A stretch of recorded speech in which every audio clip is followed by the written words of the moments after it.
بسم اللہ الرحمن الرحیم۔ جوابات کی طرف آتے ہیں۔ ایک بہن نے فرمایا کہ کسی نے یہ کہا کہ یہ عہد نامہ جو ہوتا ہے یہ نہ پڑھا جائے کیونکہ بدعت ہے۔ یہ بھی وہی ایک طرح کی بیماری ہے، بدعت کی بیماری۔ یہ نہیں ہونی چاہیے۔ ہر شے بدعت نہیں ہوتی، اور اگر بدعت ہے بھی تو ہر بدعت بری نہیں ہوتی۔ عہد نامہ میں جتنا مضمون لکھا ہوا ہے اس میں شرعاً کوئی قباحت نہیں ہے۔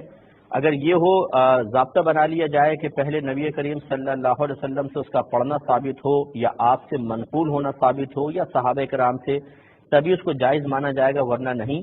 تو زیادہ دور جانے کی ضرورت نہیں۔ مدارس میں جو کتابیں پڑھائی جا رہی ہیں ان کتابوں کے بارے میں آپ کیا کہیں گے؟ اگر آپ کہتے ہیں کہ جو ان کی تو ضرورت ہے کیونکہ عالم تیار کرنے ہیں، تو ثواب کی بھی ضرورت ہے، کیونکہ ثواب سے ایسا عمل کرنا جس سے ثواب ملتا ہے، جو نیک عمل کہلاتا ہے، جو اچھا عمل کہلاتا ہے، وہ آخرت کے راستہ آسان کرتا ہے، موت کو آسان کر دیتا ہے، قبر میں راحت ملتی ہے، میدان محشر میں عزت ملتی ہے، نیکی گناہوں کا کفارہ بنتی ہے، اللہ تعالیٰ کے قرب کا سبب بنتی ہے، سیدھے ہاتھ میں نام اعمال دلوانے کا سبب بنے گی، پل صراط پر ثابت قدمی حاصل ہوگی، دخول جنت کا ایک راستہ بنے گی۔ اتنی ساری ضرورتیں اور فائدے جب اس میں پوشیدہ ہوں تو جس طریقے سے دینی مدارس میں مختلف نئی کتابیں پڑھانا، مساجد کے اندر مختلف نئے نئے امور پیدا کرنا، مختلف اپنے ملک میں ڈیز منانا، یہ سب مختلف ضرورتوں کے لیے جائز ہیں۔ تو اسی طریقے سے بہت سارے امور ہوتے ہیں جن میں ضرورت کے تحت جواز کا ہی حکم ہوتا ہے، لہذا عہد نامہ پڑھنے میں کوئی حرج نہیں ہے، پڑھ سکتے ہیں۔ یہ بدعت وغیرہ وہ بدعت نہیں ہے کہ جو گمراہی کی طرف لے کر جائے، ایسا نہیں ہے۔ ایک بہن نے فرمایا کہ یہ عہد نامہ قبر کے اندر رکھنے کی کیا شرعی حیثیت ہے؟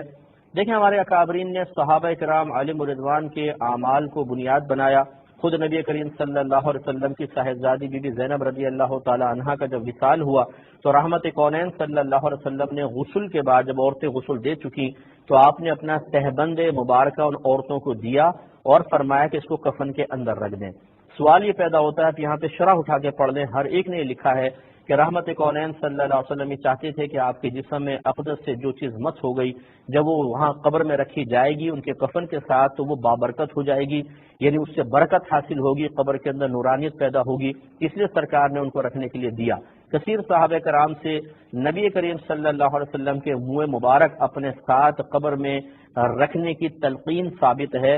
ناخن مبارکہ نبی کریم صلی اللہ علیہ وسلم کے بالوں کے پاس سے انہوں نے ناخن رکھنے کی تلقین کی ہے۔ تو یہ چیزیں چلتی چلی آ رہی ہیں کہ ایسی متبرک اور بابرکت چیزیں کہ جن کی موجودگی اللہ تبارک و تعالیٰ کی طرف سے نزول رحمت کا سبب بن سکتی ہیں، اس کا امکان بھی ہو، اسے قبر میں رکھنے کی اجازت دی ہے۔